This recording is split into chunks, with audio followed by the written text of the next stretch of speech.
Welcome back my family. आप लोग कैसे हो? आप लोग को मेरे यूट्यूब चैनल पे स्वागत है मेरे काउंटडाउन वॉइस में। तो फ्रेंड्स, आज हम रिएक्शन वीडियो बनाएंगे सुअर के बारे में। देखते हैं उसमें क्या है। अब वीडियो देखेंगे तो पता चलेगा। तो फ्रेंड्स, सब्सक्राइब लाइक शेयर कर दीजिएगा, बेल आइकन पे क्लिक कर दीजिएगा। आने वाली हर एक वीडियो की नोटिफिकेशन आप लोग को मिलती रहेगी। तो वीडियो स्टार्ट करते हैं। मैं एक चीज डेफिनेटली कह सकता हूं कि आप ये जरूर जानते होंगे कि इस्लाम में पोर्क प्रोहिबिटेड है। मतलब कोई भी मुसलमान सुअर का गोश्त नहीं खा सकता, वो उसके लिए हराम है। ये चीज इतनी कॉमन है कि ये सबको पता है, किसी को बताने की जरूरत नहीं। हालांकि अगर उनसे पूछा जाए कि आखिर क्यों इस्लाम में पोर्क हराम है, तो शायद 100 में 1 या 2 लोग इस सवाल का जवाब दे पाए। ऐसे में आज की इस वीडियो में हम इसी कॉन्सेप्ट के इंटरनल रीजन को समझेंगे कि आखिर इस्लाम में सुअर का गोश्त हराम क्यों है, आखिर क्यों सऊदी अरब ने पोर्क पर कंप्लीट बैन लगा रखा है, उसके पीछे का साइंटिफिक रीजन क्या है, और सुअर का गोश्त खाने से नुकसान क्या क्या है। और उसके अलावा सुअर को लेकर कुछ अजीब अजीब अफवाहें भी है, उसका भी सच आपको बताएंगे। मैं टॉपिक पर आगे बढ़ूं उससे पहले यह क्लियर कर दें कि यह जो कहा जाता है कि इस्लाम में सुअर का गोश्त हराम है, मुसलमान पोर्क नहीं खा सकते, ये इस्लामिक स्क्रिप्चर्स में लिखा कहां है। क्योंकि कई लोगों का यह भी आर्गुमेंट होता है कि यह सब मौलाना लोगों ने फैलाया हुआ है, इस्लाम में ऐसा कुछ नहीं कहा गया है और भी बहुत कुछ कहा जाता है। हालांकि आज की इस वीडियो में हम आपको दिखाएंगे भी और बताएंगे भी सच क्या है। कुरान चैप्टर 2 वर्स 173, जिसमें साफ साफ मेंशन है, उसने तो तुम पर यही हराम किया है, मुर्दार यानी मरा हुआ जानवर, खून यानी जो बॉडी से निकलकर बह जाए, सुअर का गोश्त, और जिस पर अल्लाह के सिवा किसी और का नाम लिया गया हो। 4 चीजों को लेकर साफ साफ कहा गया है कि यह हराम है, जिसमें एक है सुअर का गोश्त। सेम यही बात कुरान चैप्टर 5 वर्स 3 में भी मेंशन है, चैप्टर 6 वर्स 145 में भी मेंशन है, चैप्टर 16 वर्स 115 में भी मरा हुआ जानवर, बहा हुआ खून, सुअर का गोश्त, और जिस पर अल्लाह के सिवा किसी और का नाम लिया गया हो उसे हराम कहा गया है। इससे पहला डाउट क्लियर होता है कि इस्लामिक स्क्रिप्चर्स में सुअर के गोश्त को हराम बताया गया है। लेकिन अभी भी सवाल वही, आखिर हराम बताया क्यों गया है, रीजन क्या है, अब इसे समझते हैं। आगे बढ़ने से पहले आपसे एक रिक्वेस्ट है कि आप इस वीडियो को लाइक जरूर करें और एक अच्छा सा कमेंट कर दें। इससे हमें और नए लोगों से जुड़ने में मदद मिलेगी और YouTube इस वीडियो को ज्यादा से ज्यादा लोगों को रिकमेंड करेगा। टॉपिक पर वापस आते हैं। बेसिक से शुरू करें तो अगर आप रूरल एरिया से बिलोंग करते हो या आपने कभी देखा हो कि सुअर एक बेहद ही गंदा जानवर है जो गंदे पानी में, कीचड़ में रहता है, और आज भी रूरल एरियाज में लोगों के पास टॉयलेट होने के बावजूद वो घर से बाहर खुले मैदान में जाते हैं, और जिनके घर टॉयलेट है ही नहीं उनकी तो मजबूरी है बाहर जाना। ऐसे में जो सुअर होता है वो उन इंसानों के बॉडी वेस्ट को खा जाता है। अब आप सोचिए, जो सुअर गंदगी में रहता है, इंसानों के मलमूत्र खाता है, गंदगी खाता है, मरे हुए सड़े हुए जानवर का गोश्त खाता है, तो क्या उस सुअर का गोश्त खाने लायक हो सकता है? क्या उसे इंसान को खाना चाहिए? एक नॉर्मल इंसान का जवाब तो ना ही होगा। लेकिन फिर भी दूसरी कंडीशन में आपका ख्याल यह भी हो सकता है, ये तो रूरल एरियाज में होता है, वहां पे सुअर का पालन पोषण सही से नहीं होता, इसलिए वो गंदगी में रहते हैं। लेकिन बड़े शहरों में या हाई डेवलप्ड कंट्री में वेल मेंटेन फार्म होते हैं, जहां पे सुअर की हाई क्लास देखरेख होती है, वो जहां रहते हैं वो जगह साफ सुथरी होती है। और ऐसा इसलिए क्योंकि फार्म को इसी तरह दिखाया जाता है, जबकि सच्चाई ये है कि सुअर का नेचर ही है, वो गंदगी खाएगा ही खाएगा। ऐसे में फार्म में रहने वाले सुअर एक दूसरे के ही बॉडी वेस्ट को खा जाते हैं, यहां तक कि अपने ही बॉडी वेस्ट को खा जाते हैं। एक लाइन में कहें तो सुअर एक गंदा जानवर ही है। ये तो ऊपर ऊपर की चीजें हुई जो आम इंसान को दिखाई देती हैं, जिसे देखकर एक नॉर्मल इंसान तो कभी भी सुअर का गोश्त खाने की सोच भी नहीं सकता। लेकिन फिर भी अगर इन चीजों को अवॉइड करें और सुअर के गोश्त से होने वाले नुकसान के साइंटिफिक रीजन को देखें तो सबसे पहले आता है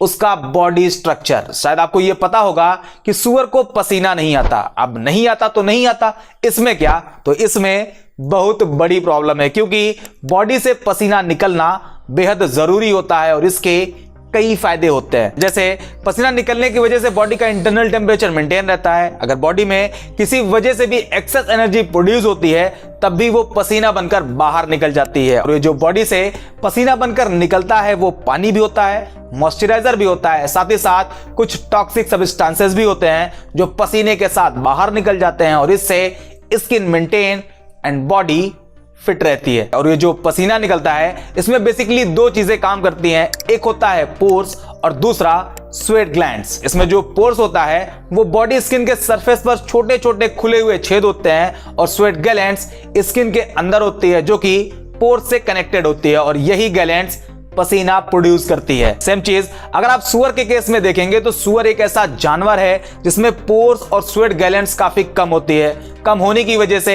इन्हें पसीना नहीं आता और जब इन्हें पसीना नहीं आता तो बॉडी के अंदर मौजूद टॉक्सिक सब्सटेंसेस सुअर की बॉडी से बाहर ही नहीं निकल पाते। इसके अलावा जब इन्हें पसीना नहीं आता तो इनका बॉडी टेम्परेचर मेंटेन नहीं रहता और यही वजह है कि सुअर अपने उसी बॉडी टेम्परेचर को मेंटेन रखने के लिए गंदे पानी में, नाले में डूबा रहता है, यहां तक कि कीचड़ में घुसा रहता है। दूसरे नंबर पे आता है फैट एंड कोलेस्ट्रॉल। और इन दोनों फैक्टर को अगर मैं आपको एक एक लाइन में समझाऊं तो कोलेस्ट्रॉल एक स्पेशल टाइप का लिपिड होता है जो ऑलरेडी इंसान की बॉडी में मौजूद होता है, जो कि फूड से ही आता है और ये बॉडी के लिए जरूरी भी है, लेकिन अगर इसकी क्वांटिटी बढ़ जाए तो ये बेहद खतरनाक भी है। कैसे, अभी आगे आपको बताएंगे। दूसरा है फैट। ये भी हमारी बॉडी के लिए जरूरी है लेकिन इसे भी ज्यादा कंज्यूम करना हेल्थ प्रॉब्लम क्रिएट कर सकता है। दोनों को कंबाइन करके देखें तो हाई कोलेस्ट्रॉल और ज्यादा फैट हार्ट डिजीज और हाई ब्लड प्रेशर के लिए एक रीजन बन सकते हैं। मोटापा बढ़ सकता है, डायबिटीज का खतरा भी बढ़ सकता है। अब इसे सुअर के गोश्त के साथ कंपेयर करें तो आमतौर पे सुअर के गोश्त में कोलेस्ट्रॉल और फैट की मात्रा काफी ज्यादा होती है। यह पूरी तरह से चर्बी से भरा होता है, लेयर पे लेयर बनी होती है। इससे एक स्टेप आगे और देखें तो कई स्टडीज बताती हैं कि आज जो कैंसर के इतने ज्यादा केसेस हैं उसका रेड मीट और पोर्क के हाई कंजप्शन से डायरेक्ट लेना देना है। तीसरे नंबर पे आता है पैरासाइट इंफेक्शन और ये पैरासाइट इंफेक्शन का खतरा आपको झकझोर सकता है क्योंकि पोर्क यानी सुअर का गोश्त कई तरह के पैरासाइट का कैरियर है जिसमें round worm, hook worm, tape worm और पिन वर्म सबसे ज्यादा नोटेबल है। और इसमें एक आता है टेनिया सोलियम जो कि एक तरह का टेपवर्म है जो आमतौर पर सुअरों में पाया जाता है। और जब कोई सुअर का गोश्त खाता है तो यह पैरासाइट उस इंसान के बॉडी में इंटर कर सकता है और रात में जाकर इंसान को बहुत ज्यादा बीमार कर सकता है। यही सब कुछ रीजन है जिस वजह से इस्लाम में सुअर का गोश्त खाने से मना किया गया है। लेकिन ऐसा भी नहीं है यह सिर्फ इस्लाम में मना किया गया है। अब आपको थोड़ी सी हैरानी और होगी क्योंकि पोर्क को यहूदी रिलीजन में भी खाने से मना किया गया है। लेविटिकस का चैप्टर 11 जो कि क्लीन एंड अनक्लीन फूड के बारे में बताता है और उसके वर्स 3 में कहा गया है वो जानवर जैसे भेड़, हिरन जिनके खुर 2 हिस्सों में बटे हुए हैं और वो जुगाली भी करते हैं उन्हें कंज्यूम किया जा सकता है, जबकि सुअर जुगाली नहीं करते इसलिए उसे नहीं खाना चाहिए। इसी तरह डिटरोनॉमी चैप्टर 14 वर्स 8 में कहा गया है सुअर भी अनक्लीन है, हालांकि इसके खुर 2 हिस्सों में बटे हुए हैं फिर भी वो जुगाली नहीं करता, तुम्हें उसका गोश्त नहीं खाना चाहिए। आप थोड़ा सा अगर इसके हिस्ट्री में जाएं तो रोमन पीरियड में जो नॉन ज्यूज लोग थे वो ये बात जानते थे कि यहूदी के लिए सुअर का गोश्त अनक्लीन है, बावजूद इसके यहूदियों को सुअर का गोश्त खिलाने की जबरन कोशिश करी जाती थी। मैकाबीज के अकॉर्डिंग सेल्यूसिड सम्राट एंटियोकस IV ने यहूदी रिलीजन के प्रैक्टिस पर बैन लगाने की अपनी कोशिश में एक काम यह भी किया था कि यहूदियों को सुअर का गोश्त खाने को मजबूर किया गया था और यही काम अलेक्जेंड्रिया दंगों में भी किया गया था। ये तो यहूदी की बात हुई। अब अगर मॉडर्न क्रिश्चियनिटी में देखें तो यहां पर सुअर के गोश्त पर किसी तरह का कोई बैन नहीं, लेकिन इथोपियाई ऑर्थोडॉक्स चर्च और इरिट्रियाई ऑर्थोडॉक्स चर्च सुअर का गोश्त कंज्यूम करने की परमिशन नहीं देते। हालांकि क्लीन और अनक्लीन को अगर साइड करें तो पूरी दुनिया में सिर्फ एक दिन में 38 लाख सुअर को काट कर खाया जाता है। यह सिर्फ एक दिन में है, पूरे साल का आप अंदाजा लगा सकते हो। और ऐसा इसलिए है क्योंकि सुअर के गोश्त को लेकर जो अलग अलग रिलीजन, अलग अलग सोसाइटी में बैन लगाया गया है उसमें सिर्फ मुसलमान ही हैं जो इसे ईमानदारी से फॉलो करते हैं। अब ईमानदारी की बात आ ही गई है तो आपको यह भी बता दें कि इस्लाम में शराब भी हराम है। इस वीडियो में मैंने डिटेल में बताया हुआ है कि क्यों हराम है, लेकिन फिर भी बहुत से मुसलमान खुलेआम शराब पीते हैं। हालांकि वो इस्लामिक एथिक्स को जानते हैं फिर भी पीते हैं। जबकि अगर आप सुअर के केस में देखेंगे तो सुअर का गोश्त खाने वालों में मुसलमान ना के बराबर हैं। अगर दुबई के एग्जांपल से आपको समझाऊं तो दुबई में पोर्क बिकता है, लेकिन वहां साफ साफ लिखा होता है for not Muslims, not for Muslims. अब आते हैं एक मिथ पर जो मुस्लिम सोसाइटी में जबरदस्त फैला हुआ है। अगर आप मुस्लिम हैं तो आपने भी इसे जरूर सुना होगा। लोग अक्सर कहा करते हैं सुअर का नाम जबान से नहीं लिया जाता, उसे खिंजीर कहा करो, क्योंकि सुअर कहने से इंसान की जबान 40 दिनों के लिए गंदी हो जाती है। यह आपने भी जरूर सुना होगा। यहां तक कि इसे लेकर लोग इस तरह से रिएक्ट करते हैं कि एक जगह मस्जिद में एक इमाम ने अपनी तकरीर के बीच सुअर का नाम ले लिया तो वहां के लोगों ने उन्हें मस्जिद की इमामत से ही हटा दिया। हालांकि ऐसा बिल्कुल भी नहीं है। इस्लामिक स्क्रिप्चर्स और इस्लामिक स्कॉलर के अकॉर्डिंग सुअर खाना हराम है, बल्कि उसका खून, हड्डी, बाल, थूक, उसकी पूरी बॉडी से निकलने वाली हर चीज गंदी है। ये सब सही है, लेकिन सुअर का नाम लेने से 40 दिन तक जबान गंदी हो जाती है, ये सिर्फ एक मिथ है। क्योंकि बुरी से बुरी चीज का बुराई के साथ नाम लेना बुरा नहीं, क्योंकि बुरी चीज की बुराई भी बगैर नाम लिए नहीं की जा सकती। एग्जांपल से आपको समझाऊं तो इब्लीस, फिरौन, हमान, अबू लहब, ये नाम बहुत ही गंदा है, लेकिन फिर भी ये कुरान में आया है और मुसलमान इसे पढ़ते भी हैं। सेम ऐसे ही सुअर का नाम लेकर सुअर के शरई हुक्म के बारे में लोगों को बताना बिल्कुल भी बुरा नहीं। फिर वो मस्जिद में लिया जाए, गैर मस्जिद में लिया जाए, तकरीर में लिया जाए या फिर आम लोगों के बीच होने वाली बातचीत में लिया जाए, क्योंकि कुरान में भी सुअर का नाम कई बार आया है, जिसे अरबी में खिंजीर कहा जाता है और खिंजीर को ही इंडियन सब कॉन्टिनेंट में सुअर कहा जाता है। ऐसे में अगर आप कुरान के उस पार्ट को नमाज में भी पढ़ते हो जिसमें खिंजीर वर्ड आया है तो आपकी नमाज हो जाएगी, और जब नमाज हो जाएगी तो जबान गंदी होने का सवाल ही पैदा नहीं होता। उम्मीद करते हैं वीडियो आपको जरूर पसंद आई होगी और आप ये समझ गए होंगे कि इस्लाम में सुअर का गोश्त हराम क्यों। तो सही बात हुआ फ्रेंड्स, वीडियो के माध्यम से कितना अच्छा समझ में आया है कि मतलब जो मुस्लिम लोग हैं सुअर का गोश्त क्यों नहीं खाते हैं, तो उसके बारे में बताए हैं वीडियो में।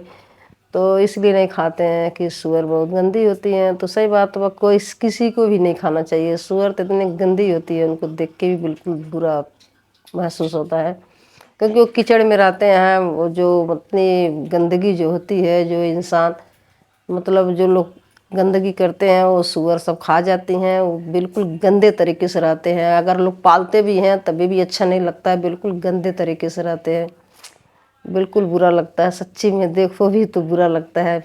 सुअर का गोश्त तो सही में किसी को भी नहीं खाना चाहिए। तो यही दिखाए हैं, बताए हैं कि मतलब क्यों नहीं खाते हैं। मुस्लिम लोग कहते हैं हराम है, तो इसलिए नहीं खाते हैं। वो गंदे तरीके से रहते हैं, बिल्कुल गंदगी में रहते हैं।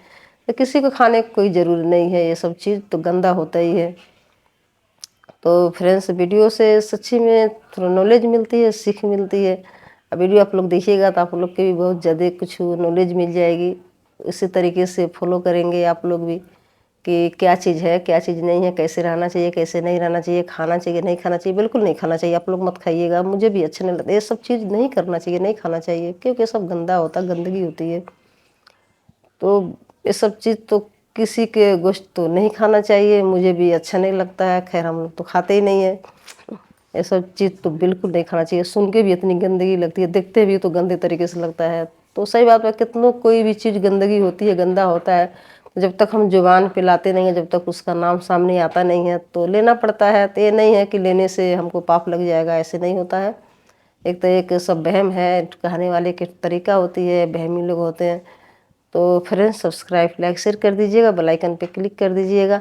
आने वाली हर एक वीडियो को नोटिफिकेशन आप लोग को मिलती रहेगी। प्लीज़ सपोर्ट कीजिएगा। तो मिलते हैं नेक्स्ट वीडियो में। Bye bye friends.